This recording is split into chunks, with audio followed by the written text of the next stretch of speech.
Porque además la práctica artística va en contra de todo lo que es humanamente maravilloso. Tú no puedes formar una familia si pretendes vivir del arte.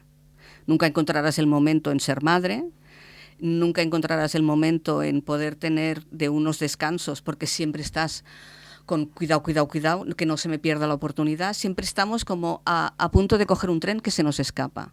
En este país da igual que seas emergente, que seas de mediana carrera, como que ya estés en una hipotética cima o en un hipotético estatus. Cuando vino la COVID, la gente que habías puesto en el MACBA, en el Reina, con carrera internacional y tal, no tenía dónde caerse, ni qué hacer. Y ni ahorros. Ni ahorros, por lo que, volvemos a lo de antes, nuestros precios no nos permiten ahorrar. Porque además esa pulsión y esa pasión nos hace ser desprendidos.